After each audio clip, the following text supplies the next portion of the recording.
সুন্নাত নয় শুধু দাওয়াতের মেহমান, সুন্নাত নয় শুধু খাওয়া শেষে মধুপান। আরো কিছু সুন্নাত আছে তুমি জানো কি? জানলেও জীবনে কখনো তা মানো কি? সুন্নাত নয় শুধু মেষে চরাতে যাওয়া, আরো সুন্নাত হলো বাতিলের গতিরোধ করা। সুন্নাত নয় শুধু মাজলুম সহায়ক, আরো সুন্নাত হলো বাতিলের প্রতিরোধ। মহব্বতে তুমি সুদিনের সাথী ওগো, আবু বকরের মতো পাশে থাকো কি, পাশে থাকো কি? আরো কিছু সুন্নাত আছে তুমি জানো কি? জানলেও জীবনে কখনো তা মানো কি? আলহামদুলিল্লাহ, আল্লাহ পাক রব্বুল আলামিন বিভিন্ন জায়গা থেকে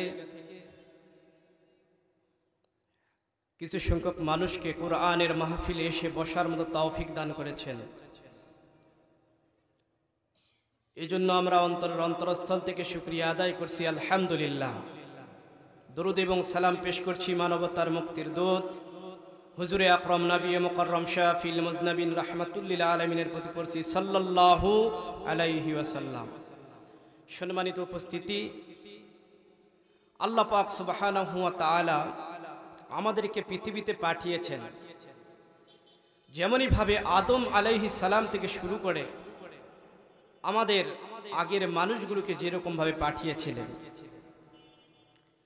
আপনারা সকলে জানেন আমাদের নবী মুহাম্মদুর রাসূলুল্লাহ সাল্লাল্লাহু আলাইহি ওয়াসাল্লাম পৃথিবীতে আসার আগে এই পৃথিবীটার অবস্থা যেমনটা হয়েছিল তাকে বলা হয় আইয়ামে জাহেলিয়া। সে যুগে কোরআন ছিল, সে যুগে কিতাব ছিল, ইনজিল কিতাব ছিল, তাওরাত ছিল, জাবুর ছিল, সে যুগে আলেম ছিল। কিন্তু মানুষ জাহেলিয়াতের সাথে সম্পর্ক হওয়ার অন্যতম কারণ যে মানুষের মধ্যে দ্বীনি দাওয়াত ছিল না। এরকম কোরআন হাদিসের কথা বলা বা তৎকালীন সময়ের যে কিতাব ছিল কিতাবের কথাগুলি বলার ব্যবস্থা ছিল না। এই জন্য মানুষগুলি এত খারাপ হয়ে গিয়েছিল যে সময়টাকে বলা হয়েছে আইয়ামে জাহেলিয়া। এই জন্য আজকে যারা টাকা পয়সা শ্রম মেধা বিভিন্ন রকমভাবে চেষ্টা করে আজকের এই মাহফিলকে জান্নাতের বাগানকে সাজিয়েছেন, আল্লাহ তাআলার কাছে দোয়া করছি সকলকে যেন এক একজন খালিদের মতো বীর হিসাবে কবুল করে নেন। বলুন আল্লাহুম্মা আমিন। আল্লাহ পাক সুবহানাহু ওয়া তাআলা কুরআনুল কারীমের মধ্যে বলতেছেন ইজাজুল জিলাতিল আরদু জিলজালাহা। এই পৃথিবীটার এমন একদিন কম্পন শুরু হবে, সেদিন পৃথিবী নিজের অস্তিত্ব ধরে রাখতে পারবে না। সেদিন গর্ভবতী মা সময় হবার আগেই গর্ভপাত করে ফেলবে। মাথার চুল মুখের দাড়ি যাদের কাঁচা আছে এক নিমিষের মধ্যেই সাদা হয়ে যাবে। সেদিন মানুষগুলি যখন কিয়ামতের দিন কায়েম হয়ে যাবে, সবাই হাসরের ময়দানের দিকে দৌড়াইতে থাকবে। আপনারা আমার নবী বলেন যেদিন হাসরের ময়দান কায়েম হয়ে যাবে, সকল মানুষগুলি সেই দিন হাসরের ময়দানের দিকে দৌড়াইতে থাকবে। কারো শরীরে কোনো পোশাক থাকবে না, সবাই হবে নেকেড। কারো পায়ে কোনো জুতা থাকবে না, সবার হবে নগ্ন পদক। আম্মা জান আয়েশা সিদ্দিকা রাদিয়াল্লাহু তাআলা আনহা বলেন ইয়া রাসূলুল্লাহি ইয়া হাবিবাল্লাহ, সেদিন কি আমি আয়েশা নেকেড অবস্থায় উদিত হব, দৌড়াইতে থাকব, লজ্জাবোধ করবে না? আপনার আমার নবী বলেন আয়েশা রে, সেদিন এমন এক বিপদের দিন হবে, এমন এক ভয়ানক দিন হবে, সেদিন কেউ কাহার দিকে তাকানোর মতো সময় পাবে না, এমন সেন্স কাজ করবে না। আম্মা জান আয়েশা সিদ্দিকা রাদিয়াল্লাহু তাআলা আনহাকে আপনার আমার নবী বলেন, আয়েশা সেদিন প্রতিটা মানুষ থাকবে নিজের চিন্তায়, আজকে নিজের যেন কি হয়ে যায়। আল্লাহ পাক সুবহানাহু ওয়া তাআলা এই পৃথিবীতে মানুষগুলোকে মৃত্যু যখন দিয়া দিবেন, হাসরের ময়দান কায়েম হয়ে যাবে। আপনার আমার নবী ডেকে ডেকে বলেন, সাহাবীরা হাসরের ময়দান যেদিন কায়েম হয়ে যাবে সেদিন সম্পূর্ণ মানুষগুলি হাসরের ময়দানে উঠতে থাকবে। কিন্তু সাহাবীরা পৃথিবীতে এমন 10টি পাপ আছে, এই 10টি পাপের কোনো একটি পাপ যদি কোনো মানুষ করে থাকে, হাসরের ময়দানে তারা সুস্থ অবস্থায় উঠবে না, তারা বিকলাঙ্গ অবস্থায় উঠবে, আর বিনা হিসাবে বিনা বিচারে জাহান্নামে যাবে। সাহাবায়ে কেরাম বলেন, ইয়া রাসূলুল্লাহ, কি এমন পাপ করলে বিনা হিসাবে বিনা বিচারে 10 শ্রেণীর মানুষ জাহান্নামে যাবে নবী? আপনি আমাদেরকে জানিয়ে দিন, সে 10টি পাপ আমরা কোনোদিন করব না, পাপের কাছেও যাব না। আপনার আমার নবী বলেন, সাহাবীরা হাসরের ময়দান যেদিন কায়েম হয়ে যাবে, হাজার হাজার লক্ষ লক্ষ মানুষ সেদিন উপস্থিত হবে। এমন সময় এমন কিছু মানুষ দেখা যাবে যাদের চেহারাটা দুনিয়ায় মানুষের মতোই ছিল, কিন্তু হাসরের ময়দানে তাদের চেহারাটা হয়েছে শূকরের মতো। বলেন নাউজুবিল্লাহ। আপনার আমার নবী বলেন, দুনিয়াতে সুস্থ সাবলীল মানুষ ছিল, কিন্তু হাসরের ময়দানে তাদের চেহারাটা শূকরের মতো হয়ে যাবে। সাহাবায়ে কেরাম বলেন, ইয়া রাসূলুল্লাহ, কি এমন পাপ করলে হাসরের ময়দানে চেহারা শূকরের মতো হয়ে যাবে নবী? আপনি আমাদেরকে বলুন, সে পাপ কখনো করব না, পাপের কাছেও আমরা কখনো যাব না।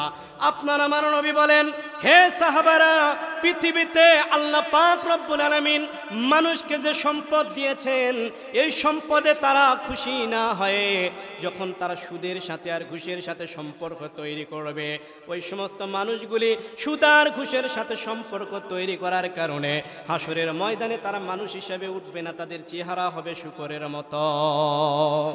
আল্লাহ পাক রব্বুল আলামিন বলেন, ইয়া আইয়ুহাল্লাযীনা আমানুত্তাকুল্লাহা ওয়া যারু মা বাকিয়া মিনার রিবা ইন কুনতুম মুমিনিন।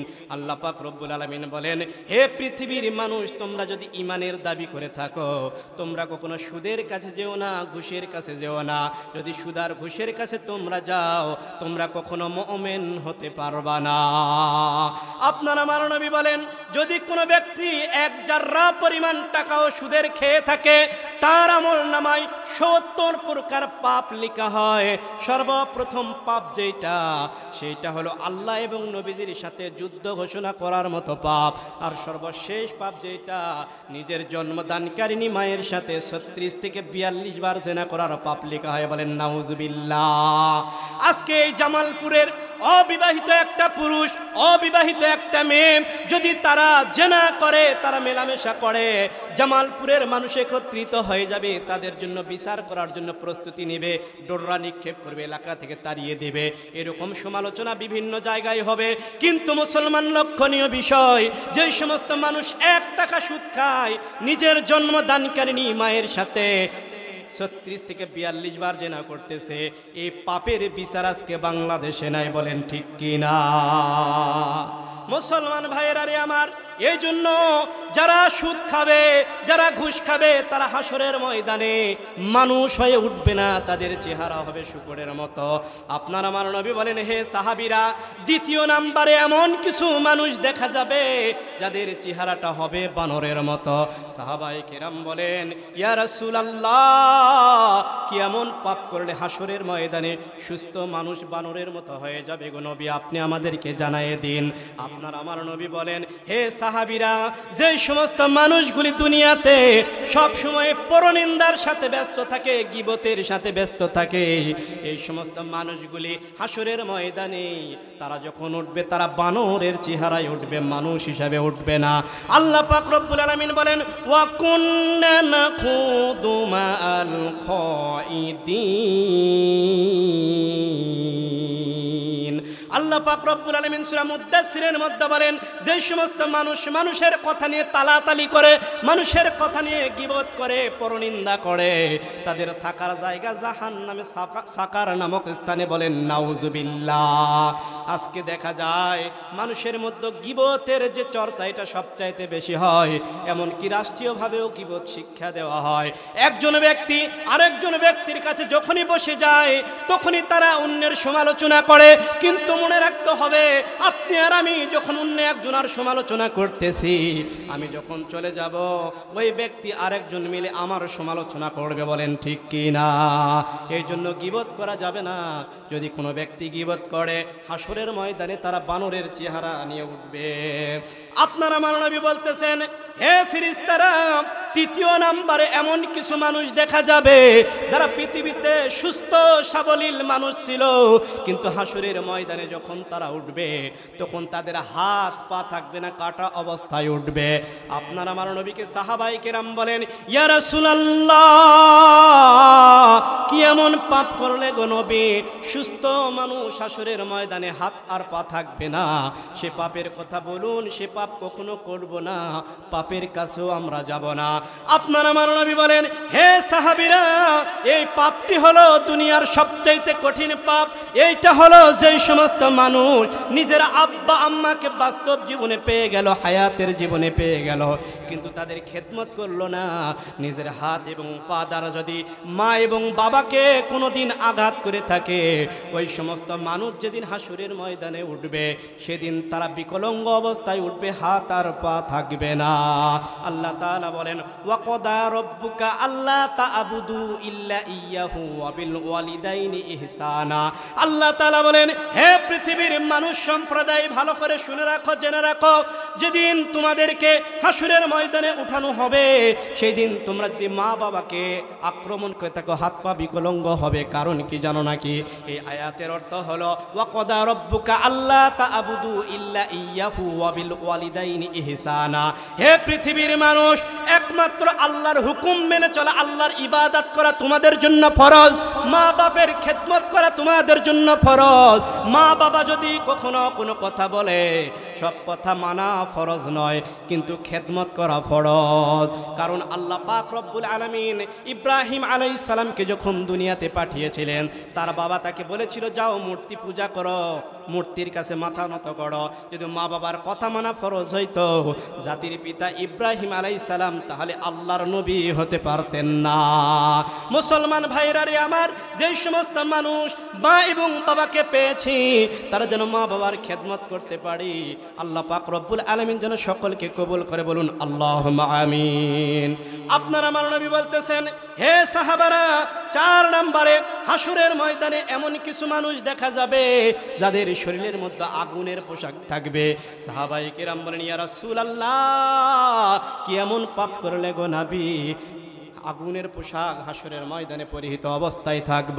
সে পাপের কথা বলুন, কোনোদিন সে পাপ করব না, পাপের কাছেও আমরা যাব না। আপনারা আমার নবী বলেন, হে সাহাবারা, এই পাপটি হলো পৃথিবীতে যেই সমস্ত মানুষ মেয়ে হিসাবে জন্ম নিয়েছে, নারী হিসাবে জন্ম নিয়েছে, কিন্তু সবসময় পুরুষদের পোশাক পরিধান করে, আবার যেই সমস্ত পুরুষ, যেই সমস্ত ছেলে হিসাবে জন্মগ্রহণ করেছে কিন্তু নারীদের পোশাক পরিধান করে, এই সমস্ত নারী আর পুরুষদেরকে হাসরের ময়দানে আগুনের পোশাক পরায় উঠানো হবে। আপনারা আমার নবী বলেছেন যে ইসলামের বিধান হলো একজন ছেলে, একজন পুরুষ যখন কাপড় পরিধান করবে, টাকনুর উপর থেকে নাভির উপর পর্যন্ত কাপড় পরিধান করবে, আর একটি মেয়ে যখন কাপড় পরিধান করবে টাকনুর নিচ পায়ের তালু থেকে মাথার তালু পর্যন্ত তাকে পর্দা করতে হবে। কিন্তু মুসলমান লক্ষণীয় বিষয়, বর্তমান ছেলে পুরুষ যারা আছে তারা সব সময় যে জামা ব্যবহার করে, যে প্যান্ট ব্যবহার করে, তাদের জুতোর নিচে 1-1.5 ইঞ্চি প্যান্ট পাওয়া যায়। বলেন ঠিক কি না? আল্লাহর নবী বলেছেন, যদি কোনো ব্যক্তি, যদি কোনো পুরুষ যদি কখনো টাকনুর নিচে জামা পরিধান করে, তার ওই জায়গাটা জাহান্নামের আগুনে জ্বলতে থাকবে, সে যতই নেককার মানুষ হোক না কেন। আল্লাহ পাক রব্বুল আলামিন বিধান দিয়েছেন, ইসলামের বিধান, নারীদের তার পায়ের তালু থেকে মাথার তালু পর্যন্ত ঢেকে রাখতে হবে। কিন্তু বর্তমান সমাজের মেয়েরা হাফ প্যান্ট পিনতে ঘুরে বেড়ায়, বর্তমান সমাজের মেয়েরা এমন কিছু আছে নগ্ন পোশাক পরে চলাচল করে। আল্লাহ পাক রব্বুল আলামিন মেয়েদেরকে বললেন তোমরা বড় পোশাক পরিধান করো, ঢিলাঢালা পোশাক পরিধান করো, মেয়েরা যত আটো করতে পারে আর যত শর্ট করতে পারে। ছেলেদেরকে বললেন তোমরা টাকনুর উপর পরিধান করো, ছেলেরা নিয়ে যায় পায়ের নিচে, মেয়েদেরকে বললেন পায়ের নিচে পরিধান করো, তারা নিয়ে আসে টাকনুর উপরে।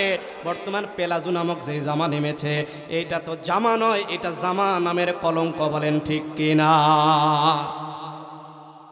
মুসলমান ভাইরারি আমার, আপনার আমার নবী বলতেছেন হাসরের ময়দানে 5 নম্বরে এমন একটা শ্রেণী দেখা যাবে, এমন কিছু মানুষ দেখা যাবে যাদের জিহবা বুকের নিচ পর্যন্ত ঢুলতে থাকবে।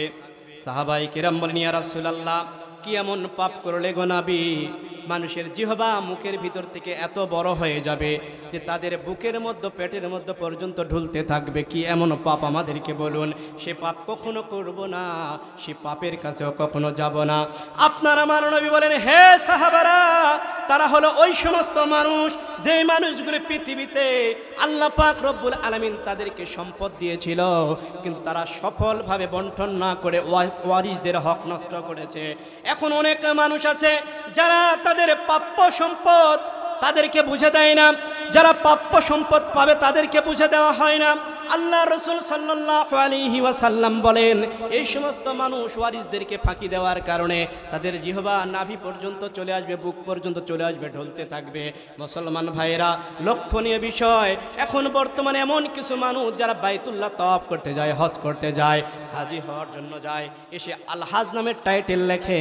তারা হজ করতে যখন যায় ছেলেদের নামে সম্পূর্ণ সম্পদগুলি লিখে দেয়, জমিগুলি লিখে দেয়, মেয়েদের মাথায় হাত দিয়ে বলে মা রে তোরে দোয়া করে দিলাম আল্লাহ পাক রব্বুল আলামিন তোর যেন ভালো করে। এই সমস্ত মানুষগুলি যারা হাজি হজ করতে যায় ছেলেদেরকে সম্পদ দেয়, মেয়েদেরকে দেয় না। অথচ আল্লাহ রসুল সাল্লাল্লাহু আলাইহি ওয়াসাল্লাম বলেছেন একটি ছেলে সন্তান যে পরিমাণ সম্পদ পাবে, 2টি মেয়ে সন্তান সে পরিমাণ সম্পদ পাবে। এটা বুঝে দেওয়া ফরজে আইন। যদি কোনো ব্যক্তি না দেয় কিয়ামত পর্যন্ত তার কোনো ইবাদত কবুল হবে না। আর হাসরের ময়দানে যখন উঠবে তখন তার জিহবাটা নাভি পর্যন্ত, বুক পর্যন্ত ঝুলে বাহির হইতে থাকবে, বলেন নাউজুবিল্লাহ। মুসলমান ভাইরা রে আমার, আপনার আমার নবী বলতেছেন হে সাহাবারা, হাসরের ময়দানে 6 নম্বরে এমন কিছু মানুষ দেখা যাবে যাদের মাথা থাকবে নিচের দিকে আর পা থাকবে উপরের দিকে। সাহাবায়ে কেরাম বলেন ইয়া রাসূলুল্লাহ, কি এমন পাপ করলে মাথা নিচের দিকে আসবে, পা 2টা উপরের দিকে যাবে? আপনি আমাদেরকে বলুন, সে পাপ কখনো করব না, সে পাপের কাছেও কখনো যাব না। আপনার আমার নবী বলেন হে সাহাবারা, পৃথিবীতে যে সমস্ত মানুষ হারাম খাবার খায়, হারাম খাবার খাওয়ার কারণে আল্লাহ পাক রব্বুল আলামিন তাদের এই অবস্থা করবেন। আল্লাহ পাক রব্বুল আলামিন তাদেরকে হাসরের ময়দানে যখন উঠাবেন তাদের পা থাকবে উপরের দিকে, মাথা থাকবে নিচের দিকে। হারাম খাবারের সাথে আমরা কীরকম ভাবে সম্পর্ক মুসলমান, এইটা বলে কখনো বোঝানো যাবে না। নবীজুর একজন বিখ্যাত সাহাবী হযরতে আব্দুল্লাহ আনসারী রাদিয়াল্লাহু তাআলা আনহুর জীবনীর মধ্যে এসেছে। হযরতে আব্দুল্লাহ আনসারী রাদিয়াল্লাহু তাআলা আনহু মসজিদে নববীতে নামাজ পড়তে যাইতেন, সবার পিছনে সবার আগে বাহির হয়ে চলে আসতেন। এমন সময় হযরত ওমর রাদিয়াল্লাহু তাআলা আনহু দেখে নিলেন, 1 দিন 2 দিন 3 দিন পর্যন্ত এই ঘটনা দেখা গেল। আব্দুল্লাহ আনসারী রাদিয়াল্লাহু তাআলা আনহু সবার পিছনে মসজিদে আসে, সবার আগে মসজিদ থেকে বাহির হয়ে চলে যায়। হযরত ওমর রাদিয়াল্লাহু তাআলা আনহু আপনার আমার নবীকে বলেন ইয়া রাসূলুল্লাহ, আপনি বলেছেন যারা মুনাফিক তাদের জন্য মসজিদে থাকাটা কষ্টকর হবে, আর মুমিনদের জন্য মসজিদে থাকা শান্তিনীয় হবে। ইয়া রাসূলুল্লাহ, 3 দিন যাবত দেখতেছি আব্দুল্লাহ আনসারী সবার পিছনে এসে সবার আগে চলে যায়। আরো অনেক সাহাবায়ে কেরাম নবীজির কাছে যখন নালিশ করলেন, আপনার আমার নবী বলতেছেন সাহাবীরা তোমরা মন্তব্য করো না, আমি নিজে যাব আব্দুল্লাহ আনসারীর বাড়িতে কি অবস্থা জানতে চাই। নামাজ শেষ হয়ে গেল, আপনার আমার নবী কয়েকজন সাহাবীকে নিয়ে আব্দুল্লাহ আনসারী রাদিয়াল্লাহু তাআলা আনহুর বাড়িতে চলে গেলেন। গেটে গিয়ে বললেন আসসালামু আলাইকুম ইয়া হালাল বাইত, সালাম দিলেন কিন্তু সালামের কোনো জবাব নাই। আবার বললেন আসসালামু আলাইকুম ইয়া হালাল বাইত, সালাম দিলেন কিন্তু সালামের সালামের কোনো জবাব নাই। আবার বললেন আসসালামু আলাইকুম ইয়া আহলাল বাইত। কিছুক্ষণ সময় পর পর যখন সালাম দিলেন, তিনবারের বেলাও যখন কোনো জবাব আসলো না, আপনার আমার নবী তখন সাহাবীদেরকে নিয়ে যাইতে চাইতেছেন। এমন সময় আব্দুল্লাহ আনসারী রাদিয়াল্লাহু তাআলা আনহু বাড়ির ভেতর থেকে বাহির হয়ে এসে পিছনের দিক থেকে আসতেছেন আর বলতেছেন ওয়ালাইকুমুস সালাম ওয়া রাহমাতুল্লাহ, ওয়ালাইকুমুস সালাম ওয়া রাহমাতুল্লাহ, ওয়ালাইকুমুস সালাম ওয়া রাহমাতুল্লাহ। আপনার আমার নবী বলেন আব্দুল্লাহ আনসারী, তোমার সালামের জবাব দেখে আমি বুঝতে পারলাম, আমি তিনবার তোমাকে সালাম দিয়েছি, তুমি তিনবার শুনতে পেরেছো, কিন্তু সালামের জবাব দাওনি। হে আব্দুল্লাহ আনসারী, তুমি তো জানো আমি নবী যদি কোনো ব্যক্তির উপর রেগে যায় তার জন্য জান্নাত হারাম হয়ে যায়। হে আব্দুল্লাহ আনসারী, কেন সালামের জবাব দিলেন না? আব্দুল্লাহ আনসারী রাদিয়াল্লাহু তাআলা আনহু ডেকে ডেকে বলছেন ইয়া রাসূলুল্লাহ, ইয়া হাবিবাল্লাহ, আমি আপনাকে কিছু জিনিস দেখাইতে চাই। আব্দুল্লাহ আনসারী রাদিয়াল্লাহু তাআলা আনহু নবীজিকে নিয়ে তার বাড়ির মধ্যে ঢুকে গেলেন, বাসার মধ্যে ঢুকে গেলেন। আপনারা আমার নবী দেখলেন বাসার ভেতরে একটি খাল খনন করা আছে গভীর করে। আব্দুল্লাহ আনসারী বলতেছেন ইয়া রাসূলুল্লাহ, আপনি যখন প্রথমবার আমাকে সালাম দেন তখন এই যে আমি যেই জামাটা পরে আছি গো নবী, এই একটি মাত্র জামা যেটা পরে মানুষের সামনে যাওয়া যায়, যেটা পরে নামাজ পড়া যায় গো নবী, এই জন্য এই কাপড়টা মসজিদে নববী থেকে এসে আমি খুলাই দিছিলাম। আমার স্ত্রী এই জামাটা পরিধান করে নামাজ পড়তেছিল, আর আমি আমার বাড়িতে অন্য যে শর্টকাট জামা আছে এগুলো নিয়ে এই গুহার মধ্যে অবস্থান করছিলাম। ইয়া রাসূলুল্লাহ, আপনি যখন প্রথমবার সালাম দেন তখন আমি শুনতে পেয়েছি, দ্বিতীয়বার সালাম দেন শুনতে পেয়েছি, কিন্তু আমার স্ত্রীর নামাজ শেষ হয় নাই গো নবী। কিন্তু আমি চিন্তা করতেছি আল্লাহ পাক রব্বুল আলামিনের সাথে আমার স্ত্রী কথা বলতেছে আর আমাকে বিশ্বনবী ডাকতেছে, কি করতে পারে? এরকম ভাবে আপনার আমার নবীকে বলতেছেন আব্দুল্লাহ আনসারী রাদিয়াল্লাহু তাআলা আনহু ইয়া রাসূলুল্লাহ, আপনি তৃতীয়বার সালাম দিলেন তখন আমার স্ত্রী দ্রুত গতিতে এসে জামাটা খুলে আমাকে দিলেন। আমি দেখেন ভালোভাবে পড়তেও পারি নাই, এই যে আপনার সামনে এসেছি গো নবী, এই জন্য আমি লক্ষণীয় বিষয় করেছি যে আপনি যখন যাইতেছেন দ্রুত গতিতে আমি পিছন দিকে যাইতেছি আর সালামের জবাব দিচ্ছি। আপনার আমার নবী বলেন আব্দুল্লাহ আনসারী, তোমার বাড়িতে কাপড় নাই, মাত্র এক সেট মাত্র কাপড়, এই জামা পরিধান করো, তুমি নামাজ পড়ো, তোমার স্ত্রীকে নামাজ পড়ার ব্যবস্থা করে দাও। আমি নবী সাক্ষী দিলাম তুমি অবশ্যই হাসরের ময়দানে আমার সঙ্গে জান্নাতে প্রবেশ করবা। মুসলমান ভাইরা আমার, লক্ষণীয় বিষয়ে বর্তমান সমাজ ব্যবস্থায় আমাদের এমন কোনো ব্যক্তির 5 সেট 6 সেট জামা নাই, এরকম অবস্থা নাই। সবার শোকে সবার ড্রেসিনে জামা আছে, কিন্তু জামা থাকা সত্ত্বেও যখন নামাজের সময় হয়ে যায় আমরা কিন্তু নামাজ পড়ি না। আর আব্দুল্লাহ আনসারী কি করলেন? আব্দুল্লাহ আনসারী রাদিয়াল্লাহু তাআলা আনহু স্বামী স্ত্রী মিলে একটা মাত্র জামা, যেই জামা পরে মসজিদে নববীতে তিনি নামাজ পড়তেন, ওই জামা পরে আবার তিনি স্ত্রীকে নামাজের ব্যবস্থা করে দিতেন। অথচ আমাদের পরিবারে এত জামা থাকা সত্ত্বেও আমরা নামাজ পড়ি না। আপনারা আমার নবী বলেন আব্দুল্লাহ আনসারী, বুঝলাম তোমার কথা শুনে আমি খুশি হয়ে গেলাম, কিন্তু এই যে তোমার উঠানের মধ্যে 8 থেকে 10 বছরের একটা শিশু বাঁধা, এই সন্তানকে তুমি কেন বেঁধে রেখেছ?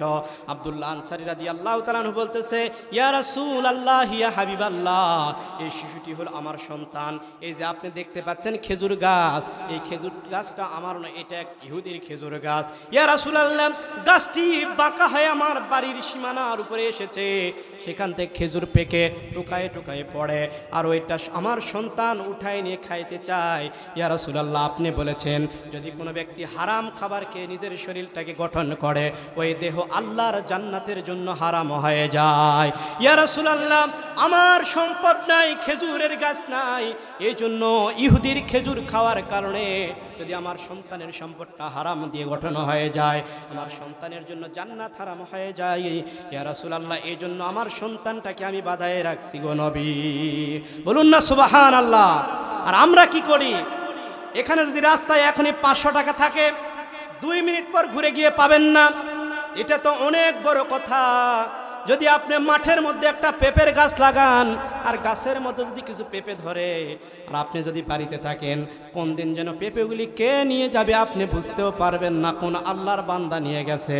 মুসলমান 95-96% মুসলমানের দেশে সামান্য 5 টাকার জিনিস পর্যন্ত কখনো রাখা যায় না, বলেন ঠিক কি না? মুসলমান ভাইরারি আমার, আপনার আমার নবী বলতেছেন হে সাহাবীরা, হাসরের ময়দানে 7 নম্বরে এমন কিছু মানুষ দেখা যাবে যারা হবে অন্ধ, কিন্তু দুনিয়াতে তারা চোখ দিয়ে দেখতে পাইতো। আপনার আমার নবীকে সাহাবায়ে কেরাম বলতেছেন, ইয়া রাসূলুল্লাহ, কি এমন পাপ করলে গো নবী চক্ষু অন্ধ হয়ে যাবে? আপনি সে পাপের কথা আমাদেরকে বলুন, আমরা কখনো সে পাপ করব না, পাপের কাছেও আমরা যাব না। একটু পানির ব্যবস্থা করলে ভালো হইতো। নবী বলতেছেন, হে সাহাবারা, 7 নম্বরে যে সমস্ত মানুষগুলি হাসরের ময়দানে উঠবে তারা অন্ধ হবে, কিন্তু দুনিয়াতে তারা দেখতে পাইতো। সাহাবায়ে কেরাম বলেন, ইয়া রাসূলুল্লাহ, কি এমন পাপ করলে গো নবী হাসরের ময়দানে অন্ধ হবো, আপনি আমাদেরকে বলুন। আপনার আমার নবী বলতেছেন, হে সাহাবারা, যেদিন এই মানুষগুলো পৃথিবীতে ছিল, পৃথিবীতে থাকা অবস্থায় আল্লাহ তাআলা তাদেরকে সম্মানজনক অবস্থান দান করেছিলেন। তারা বিভিন্ন জায়গায় বিচারের দায়িত্ব পালন করত। বিচারের যখন দায়িত্ব পালন করত, এই বিচারের দায়িত্ব পালন করতে গিয়া তারা অনেক সময় সাক্ষীর কথা বুঝতো না, তারা দলের কথা বুঝতো, ব্যক্তি স্বার্থের কথা বুঝতো। আর এই ব্যক্তি স্বার্থের কথা, দলের কথা, নিজের কথা ভেবে ওই মানুষগুলো মিথ্যা রায় দিত। যে সমস্ত বিচারকরা মিথ্যা রায় দিত, ওই সমস্ত বিচারকরা আজকে অন্ধ অবস্থায় হাসরের ময়দানে উঠছে। আল্লাহ পাক রব্বুল আলামিন বলেছেন, ওয়ামান আরাদা আন যিকরিহিম ফাইন্না লাহু মাঈশাতান দনকা ওয়া নাশুরুহু ইয়াউমাল কিয়ামাতি আ'মা। আল্লাহ পাক রব্বুল আলামিন বলেন, হে পৃথিবীর মানুষ, যদি কোনো ব্যক্তি আমার বিধান দেখার পরে মনটা খারাপ করে, মনটা গোসা করে, অপছন্দনীয় মনে করে, আমি তার জীবনটাকে দুনিয়ায় করে দেব ধ্বংস।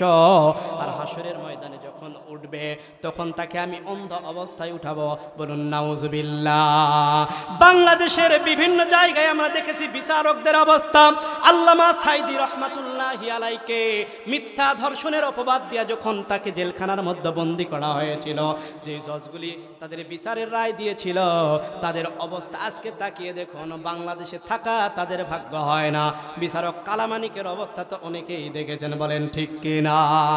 মুসলমান ভাইরারে আমার, আল্লাহ পাক রব্বুল আলামিন সূরা কলমের মধ্যে বলেছেন, উতুন্নিম বাআদা যালিকা জানিম। দুনিয়াতে যে সমস্ত মানুষ বিভিন্ন ভাবে আলিম ওলামাদেরকে কষ্ট দিবে, তারা হবে জারস সন্তান। বলেন নাউজুবিল্লাহ। মুসলমান ভাইরারে আমার, আপনার আমার নবী ডেকে ডেকে বলছেন, হে সাহাবীরা, হাসরের ময়দানে 8 নাম্বার এমন কিছু মানুষ দেখা যাবে যাদের শরীর থেকে পচা গন্ধ বাহির হতে থাকবে।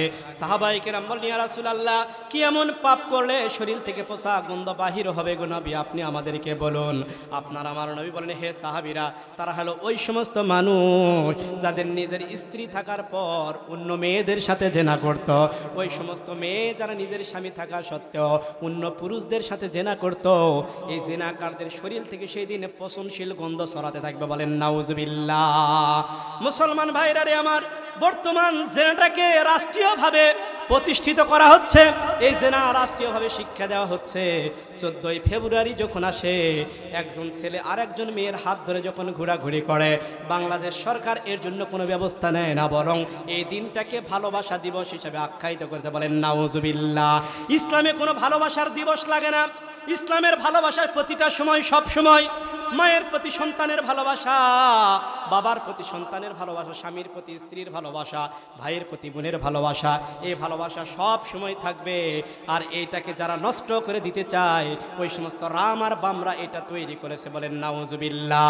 এই জন্য 14ই ফেব্রুয়ারির দিন নিজের ছেলে আর মেয়েদেরকে আমরা নিজেরা যেন হেফাজত করতে পারি।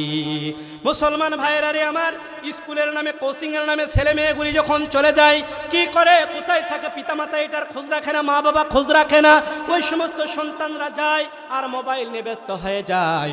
শিক্ষাঙ্গনের দিকে রে ভাই দেখো না চোখ মেলিয়া, ছাত্ররা সব বই সারিয়া আছে শুধু ফোন লইয়া। লেখাপড়া সাইরায়ুরা, লেখাপড়া সাইরায়ুরা হইতাছে মডার্ন। শিক্ষিত শয়তান, ওরা শিক্ষিত শয়তান। বলেন ঠিক কিনা? মুসলমান ভাইরা রে আমার, আপনার আমার নবী বলতেছেন, হে সাহাবারা, হাসরের ময়দানে 9 নম্বরে এমন কিছু মানুষ দেখা যাবে রে, যাদের গলায় দড়ি পরিহিত থাকবে, ফাঁসির দড়ি অবস্থায়। আপনার আমার নবীকে সাহাবায়ে কেরাম বলেন, ইয়া রাসূলুল্লাহ, কি এমন পাপ করলে হাসরের ময়দানে যখন মানুষ উঠবে গলায় ফাঁসির দড়ি থাকবে, আমাদেরকে বলুন। সে পাপ কখনো করব না, পাপের কাছেও আমরা যাব না। আপনার আমার নবী ডেকে বলেন, হে সাহাবারা, যে সমস্ত মানুষ দুনিয়ার জমিনে আলেম উলামাকে কষ্ট দেয়, হাফেজে কোরআনদেরকে কষ্ট দেয়, তাদের নামে মামলা করে, হামলা করে, বিভিন্ন রকমভাবে দোষমন্দ করে, চাপাচাপি করে, এই মানুষগুলি যেদিন হাসরের ময়দানে উঠবে তাদের গলায় ফাঁসির দড়ি থাকবে। মুসলমান ভাইরারি আমার, আমরা দেখেছি এই যে এই বছরের শুরুর দিকেও পর্যন্ত বিভিন্ন জায়গায় মাহফিল করতে গিয়েছি, যখন কোনো কথা বলতে দেওয়া হয়, কিছু কিছু পাতি নেতা যাদের সমাজে 4 না পয়সার গ্রহণযোগ্যতা নাই, এই সমস্ত পাতি নেতা এসে বলে, হুজুর সাবধানে কথা বলেন। আলেমকে আলেমরা পরামর্শ দেবে, কিন্তু কিছু জালেমরা এসে আলেমের মসনদে বসতে চায়।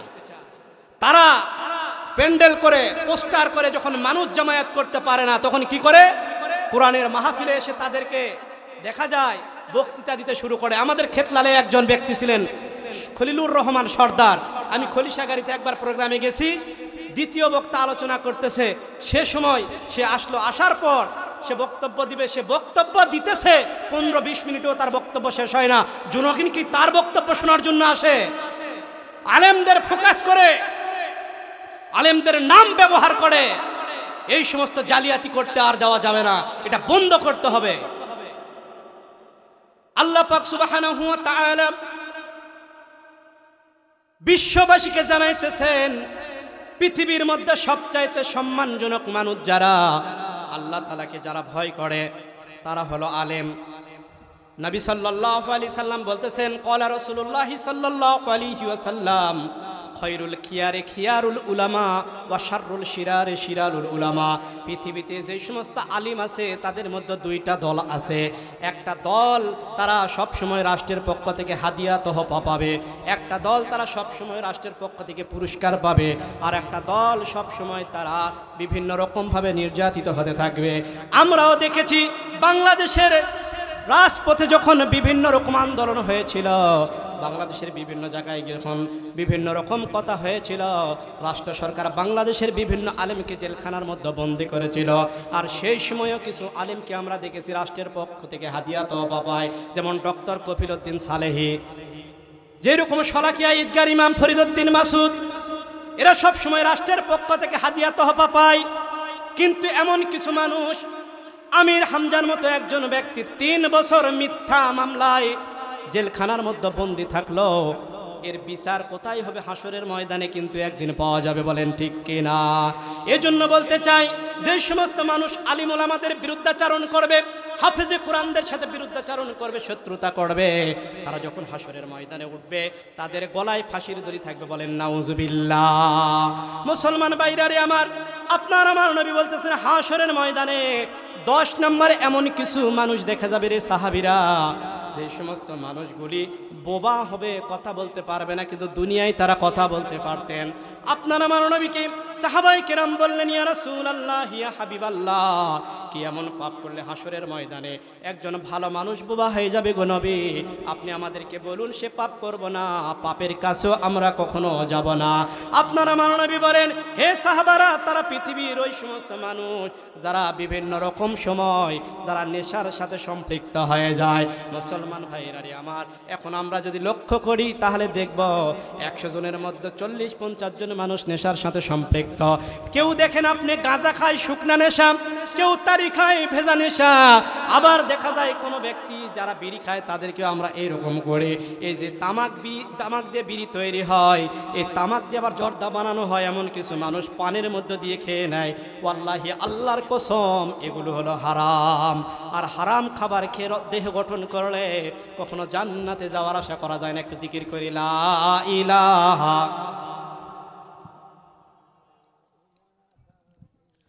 লা ইলাহা লা ইলাহা।